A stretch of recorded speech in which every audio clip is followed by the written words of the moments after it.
You're holding your phone, your thumb mindlessly swiping to the next story. Suddenly, you stop. It's an old friend, someone you used to be joined at the hip with, inseparable from 15 years ago. They're posting travel photos, throwing birthday parties, or just sharing a mundane slice of everyday life. You quietly watch the video until the very last second, but deep down in your mind, a strange emptiness wells up. A part of you knows the brutal truth that the person you knew 15 years ago doesn't actually exist anymore. What the algorithm just showed you isn't their real self. It's just a carefully curated performance of the persona they've decided to be today. Modern society constantly spoon-feeds us the sweet lie that social media helps us maintain friendships. That seeing each other through a glowing screen every day means we're still connected. But let's be honest, if you were born in the 1970 seconds or 1980 seconds, you belong to the last generation that truly understands what a complete disappearance feels like. Do you remember those beat-up old address books? The ones where names and 7-digit phone numbers were scribbled in ink. If you lost that book or forgot to write down a number before someone moved to another neighborhood, they didn't just leave your town, they walked out of your reality forever. The death of situational intimacy. You grew up in an era where disappearing was a normal, quiet part of life.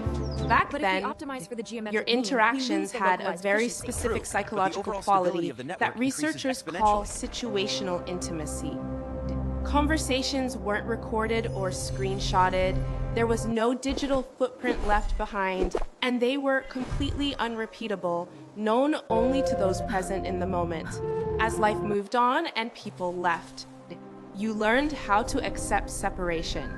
But now, a brutal truth has emerged. No one ever really disappears anymore. You are being haunted by zombie contacts. People from your past constantly pop up to remind you of their birthdays or haunt your newsfeed with vacation photos. Your brain is trapped in a state of exhaustion.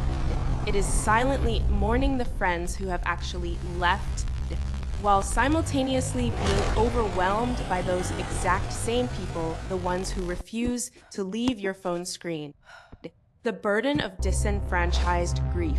Why does this hurt so deeply? Why do you feel a lingering, nameless sadness? In 1989, grief researcher Kenneth Doka named this phenomenon disenfranchised grief. This concept describes a type of grief that society doesn't officially recognize. When a pre-digital friendship fades, there's no cultural script to help you move on. No one taught you how to mourn your old middle school friend who just moved away. You simply had to bear that pain alone in silence, but your nervous system never forgets. Triggers from past fears of abandonment can make you unconsciously cling to these virtual connections. You keep them on your friends list like holding onto a rotting life preserver simply because your brain is terrified of feeling isolated. In psychology, experts call this the Zeigarnik effect. Our brain's tendency to process and remember incomplete situations far longer than completely resolved ones. You aren't haunted by the friends you properly said goodbye to. You're haunted by the ones who simply faded away because your brain never got the signal that the story had truly reached its end. Ghosts in the psychological basement. Imagine your psychological system as a house. These superficial social media connections are exactly like ghosts locked in the basement. They're no longer present in your living room or your kitchen. They are no longer a part of your actual life, but they're still there lurking in the dark. Every time you see a new update, an empty like or a fleeting story, that ghost knocks on the door. They rattle the pipes of your nervous system, creating echoes of regret, a toxic nostalgia, and an endless loop. This isn't just simple nostalgia, it's cognitive isolation.